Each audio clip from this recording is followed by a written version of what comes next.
তো ওই জন্য বেশি আমি মানে আলাদা আলাদা করে ভাজিনি, একই সাথে দিয়ে দিয়েছি। আর এমনভাবে অনেক সুন্দরভাবে ভেজে যাবে, কারণ অনেকটা সবজি নেই, কম সবজি রয়েছে ওই জন্য। তো ঢাকনাটা দিয়ে কিছুক্ষণের জন্য রেখে দিলাম। আর এদিকে আমার মেয়েটা খেলছিল, ওর সাথে রান্না করতে গেলে ওর তো কাণ্ড দেখতেই হবে আমাকে, কিচ্ছু করার নেই।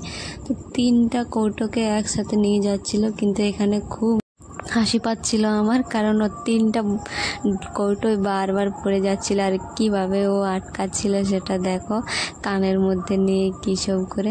তারপর কিছুক্ষণ পরে ক্যামেরাটা দিয়ে দিলাম। ও আর আমি একটু দুষ্টুমি করছিলাম, ও আর আমি রান্না করতে করতে একটু মজা মস্তি করতে থাকি। দেখো ও আমাকে একটা পাপ্পি দিয়ে দিল, তারপর আমরা খেলতে লাগলাম। আর একটু পরেই সবজি যখন ভাজা প্রায় হয়ে গেছে, তো ঢাকনা উঠিয়ে দেখছিলাম যে সবজিটা কেমন হয়েছে।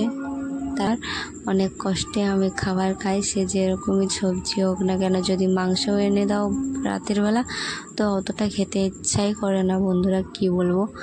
তো এই যে সবজির মধ্যে পেঁয়াজটা কিছুক্ষণের জন্য ক্যামেরাটা ধরেছিল, আর এই টাইমে আমার এত হাসি পাচ্ছিল যে কি বলবো। সে বারবার ক্যামেরা করছিল। আমি সত্যি বলছি, আমি ভাবতেই পারিনি যে আমার মেয়ে ক্যামেরাম্যান কি করে হয়ে গেল, এতটা বুদ্ধি কি করে চলে আসে কারোর মধ্যে। ও এইটুকু 1.5 বছরের মেয়ে আমার। তো এই দেখো ক্যামেরা কিভাবে করছিল, তোমরা একটু মানিয়ে নিও, কেননা ও অনেক নড়াচড়া করছিল, বাচ্চা মেয়ে তো ওই জন্য। তারপরে আমি ওকে বললাম যে জলের বোতলটা নিয়ে আয় মা, তো চলে গেল নিয়ে আসলো। দেখো নিয়ে আসার পরে আমাকে দিল, আবার ক্যামেরা নিজে ধরে ক্যামেরা করে দিচ্ছিল। আমি যখন দেখাচ্ছিলাম যে দেখা এখানে দেখা, তো যেটা বলছিলাম সবই শুনছিল। আর দেখো ছোট্ট ছোট্ট পাগুলো দেখে বুঝতেই পারছো যে সত্যি ওই ক্যামেরা করছে, মিথ্যা কথা কিন্তু আমি একটাও বলিনি, ওই ক্যামেরা করছিল।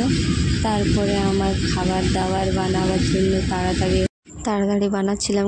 তাড়াতাড়ি না করলে আবার মেয়েটা না খায়ে ঘুমিয়ে যায়, আর পুরো রাতটা আমাকে বিরক্ত করে। তো ওর জন্যই তাড়াতাড়ি করছিলাম। আর এখানে আমার অনেকটা জল তেষ্টা পেয়ে গেছিলো, ওই আমি ওকে বলছিলাম যে এটা দেখাও ওটা দেখাও। তো সত্যি ও অনেক সুন্দরই শ্যুট করেছে। আর আমার সোনামাটাকে তোমরা সবাই আশীর্বাদ করো, অনেক অনেক যেন ভালো থাকে। আমি ওকে অনেক ভালোবাসি। আর তারপর ওর বাবা চলে আসে, আসার পরে মোমোজ নিয়ে আসে। তো আমি খেতে বসে গেছি, কেননা রাতে আমার আলতু ফালতু খাবার খেতে অনেক ইচ্ছা করে, ভাত খেতে তো ইচ্ছাই করে না। তো যেদিনই নিয়ে আসে ওই দিন তোমরা সোচে নাও যে এ আর খাবার খাবে না, মতলব আমি ভাত খাইনি, আমি ওগুলা খাইয়ে থেকে যাব আর জল খেয়ে নেব, আমার অত খাবারের দরকার হয়নি। আর এখানে তোমাদেরকে দেখাচ্ছিলাম যে লাল চাটনিও এনেছে, কিন্তু এটা আমাকে বেশি ভালো লাগে, তাই আমি এটা দিয়ে খাচ্ছিলাম। আর তারপরে আমার বর বললো যে আমাকে একটা খাইয়ে দাও।